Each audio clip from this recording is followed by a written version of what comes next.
نتابع اعترافات طفل من الأطفال المتسولين. خلينا نشوف، دردشنا معه وطلعنا بالحصيلة التالية، دققوا فيها ترى فيها أمور مهمة جدا.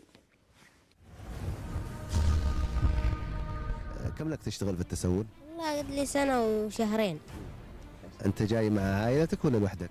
لا، جاي مع جدتي وأمي. هذا وين المواقع اللي دائما تروح تجلس فيها؟ أروح النسيم، أروح الدخل، أروح لليا، أروح الوزارات. أحيانا يكونوا مشددين أروح الوزارات.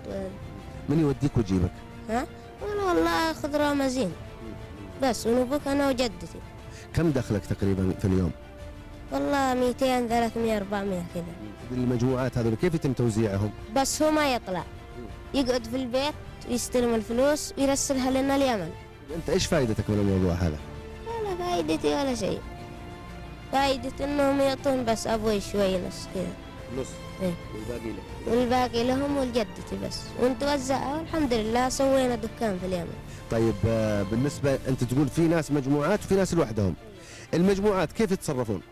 يتصرفون، ياخذ له باكستاني ويروح يعطيه 110 210 أو كذا. كيف؟ إذا ها؟ فهمني أكثر كيف؟ ممكن يجي الرومزين يعني يركب. يتعامل مع صاحب ليموزين باكستاني مثلا، يركب قدام. إذا حتى هو ما يركب قدام، يعطيه من الشحاذين هذول المشايبة، يركب قدام عشان يقول لك إذا شاف الباص يقول هذا المدير اللي قدام اللي يشحذ بس. والسواقين هذول حق الباكستانيين يعطيه 210، وإذا عشاه يعطيه 200، وإن ما عشاه يعطيه له 210. وش فائدة الباكستاني؟ بس شغلته يجي ياخذ ويودي. ياخذ ويودي، هو يوديهم بس هذول اللي بس. يصير خلاص انه هو يعرف مكانه، يجي ياخذه من المكان الفلاني ويكلم روح يمين روح يسار. الباكستاني ما يعرف، بس كلم روح يمين روح. الباكستاني في الاخير ياخذ كم؟ ياخذ في الساعة 10:30 وقت يحملون هذول الشحاذين، ياخذون شو اسمه في ياخذون حق الفلوس، حق المشوار وحق الغداء. ايوه، وحق الغداء. وماشيين كذا على طول. وماشيين كذا. ويروح يوزعهم في مواقع متفقين عليه. ويروح يوزعهم في مواقع مو متفقين، يقول له انت يا فلان هنا وانت يا فلان هنا وانت يا فلان هنا. هذا من هو اللي يقول؟ ها؟ من هو؟ اللي يجيبوها حقين الاصابع، بس انا ما اعرفهم الصدق والله. بعدين لا يروحون يكلمون ابوه وانت نبغى الولد ونعطيك كذا نص وكذا، عشان انه يمشيه من اليمن. ويجيبونه ويبدأون يوزعونه على الاشارات. ويبدأون يوزعونه، ما يوزعون على الشوارع بس. طيب كيف يجمعون الفلوس هذه؟ كم ياخذون الولد؟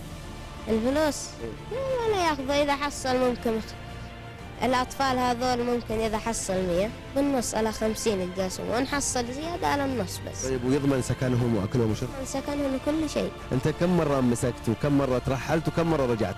والله تقريبا كذا 5 مرات. وأروح وأرجع، والحين خلاص إن شاء الله إني ما عاد أرجع. والله كيف ترجع بصراحة؟ إذا أنا أبي أرجع تهريب الصدق. من وين؟ بس من الحدود. من أي مكان؟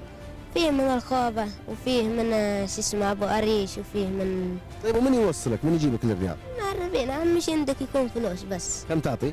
والله 2005 ياخذ على الواحد. وكم أنت فين تجيب ال 2005 وأنت جاي ما عندك شيء؟ نطلع هنا بعدين نخلصه، نشحذه ونخلصه ونعطيه.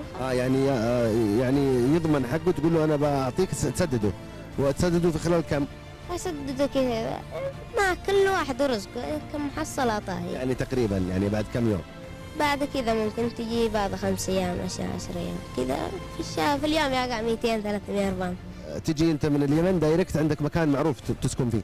أيوه عندي. ما في خوف؟ ما أخاف إلا من الله، واللي ما يخاف الله بس.